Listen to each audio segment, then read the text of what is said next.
ya paling aku nangis doang sih Kak waktu itu ya. pada saat itu. Aku cuma nangis doang dan mamaku sih yang selalu nyemangatin aku supaya kayak udah nggak perlu, yang penting kamu sekolahnya benar gitu, karena emang di sekolah itu emang susah banget gitu deh.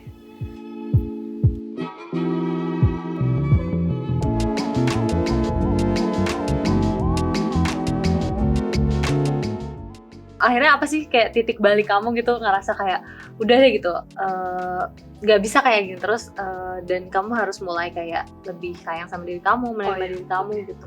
Dan apa ya, mungkin kamu maafin mereka nggak sih sekarang? Apa kamu udah memaafkan mereka? Kalau kita dari awal, titik baliknya itu sebenarnya pada waktu kuliah sih. Aku ngerasa aku kuliah di luar kota itu orang tuh nggak memandang fisik kita gitu. Jadi fisik itu tuh istilahnya nggak kalau kamu cantik, kamu ganteng, kamu nggak pinter, orang tuh nggak akan nganggep gitu loh. Okay. Tapi aku bersyukur aku bisa kuliah di luar kota gitu, dan aku banyak kenalan sama orang-orang gitu. Jadi apa ya, dari mulai pikiran aku, sikap aku benar-benar aku dirubah gitu. Tapi back again, aku nggak mungkin dong, maksudnya untuk untuk memperbaiki diriku itu menurut aku itu bagian dari kita sayang sama diri kita sendiri gitu. Jadi karena aku sayang sama diriku sendiri ya, awal-awalnya tuh aku bahkan ya Kak, jadi waktu awal masuk kuliah tuh aku sempet lebih parah penampilanku dari SMA gitu, karena aku sempet sakit, terus aku overweight gitu, terus karena sakit juga nggak keurus mukaku, jadi bener-bener udah dekil, terus aduh parah deh, udah buruk banget, dan kayaknya terus sampai akhirnya rambutku tuh rontok Kak, rontok. Terus habis itu aku konsul ke klinik kecantikan, dibilang rambutnya harus dipotong, dibondol gitu, akhirnya dipotong lah sampai di bawah telinga gitu kan. Terus ya udah, akhirnya di situ pun aku sadar gitu, kayak teman-teman kuliahku emang nggak ada yang ngatain fisikku tuh, nggak ada sama sekali. Cuma emang aku ngeliat kayak, oh mereka paham gaya, mereka bisa nih makeup gini-gini segala macem gitu kan. Ya udah, akhirnya aku awal-awal pun satu-satu lah aku giniin kan, karena nggak mungkin minta sama orang tuaku buat semuanya gitu kan. Karena kan sekarang permasalahannya waktu itu rambutku, karena rambutku bener-bener rontok banget, sampai akhirnya rambutku udah selesai gitu kan, udah sembuh lagi, baru aku fokus ke wajahku, dan pokoknya semuanya deh memperbaiki, dari mulai nge-gym gini segala macam. Dan pada saat itu pun menurut aku pun di situ aku juga penampilanku masih biasa aja gitu, tapi kayak ya udah, pada akhirnya ada kok cowok yang bisa nerima aku gitu loh. Sampai akhirnya aku udah sampai segini pun aku masih sama dia gitu, maksudnya aku bersyukur banget, kayak akhirnya kayak ya udah, kita tuh dilihat bukan dari penampilan. Iya, jadi maksudnya masih ada kok cowok baik yang bisa ngelihat, maksudnya penampilan menarik itu bukan nomor satu gitu loh pada saat itu kan. Dan aku kayak ya seiring berjalannya waktu, aku ngerasa kayak karena aku banyak tampil di depan orang gini, aku udah pasti kan harus merawat penampilanku seperti itu. Jadi kayak itu ini sih seiring berjalannya waktu. Tapi di situ aku juga sudah memperbaiki diriku. Tapi menurut aku kayak ya di situ aku paham gitu, kalau sebenarnya emang karakter orang aja yang beda-beda gitu. Jadi ya kalau kamu tepat untuk seseorang ya nggak perlu ngapa-ngapain gitu. Ya dia udah sempurna buat kamu gitu. Kamu udah sempurna buat dia gitu.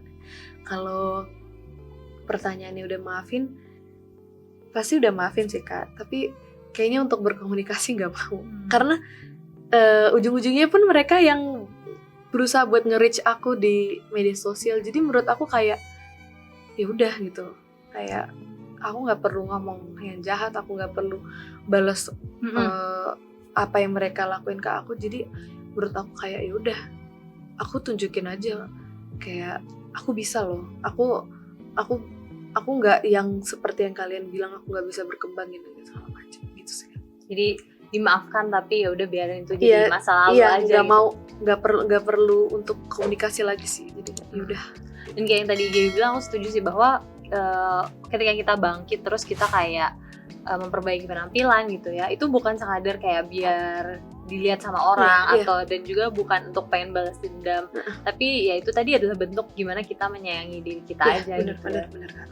Nah, kan kita tadi udah ngobrol banyak nih bahwa sebenarnya kayak perubahan kita ngerasa sebagai perempuan harus tampil kayak gini itu kan bagian dari standar kecantikan juga kan dari masyarakat, yang dimana itu tuh bisa jadi toksik juga gitu ya kan. Tapi kalau menurut kamu sendiri nih sekarang gitu kan tadi kan kamu bilang kayak pola pikir kamu tuh udah sangat berkembang setelah kuliah di luar kota, ketemu sama teman-teman baru, jadi pola pikirnya lebih terbuka gitu bahwa oh ternyata penampilan tuh bukan segalanya gitu ya. Nah, kalau menurut kamu sendiri nih sekarang ketika ngelihat seorang perempuan, apa sih yang lebih penting daripada kayak penampilannya sesuai sama standar kecantikan atau enggak gitu?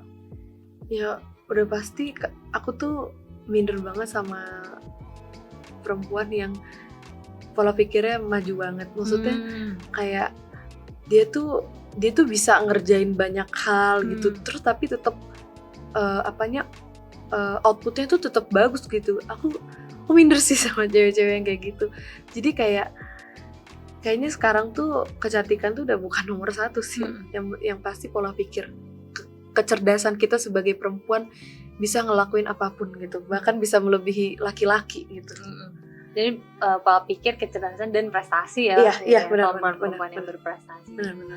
Nah, selain tadi nih bentuk sayang sama diri sendiri, selain lewat misalnya kayak merawat diri gitu, perawatan dan lain-lain, ada lagi nggak sih gimana sih cara kamu membangun rasa cinta sama diri kamu sendiri? Kalau membangun rasa cinta sama diri sendiri kayaknya pertama sih harus bersyukur ya. Kadang kan kayak kita misalnya fisik juga ada yang kita nggak bisa rubah gitu. Jadi pertama bersyukur.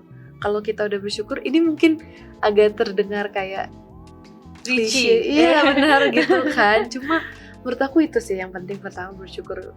Terus kalau kita udah bersyukur, pasti kayak ujung-ujungnya kita akan pede gitu sama diri kita sendiri gitu. Itu sih, karena menurut aku kalau kita tuh nggak pede tuh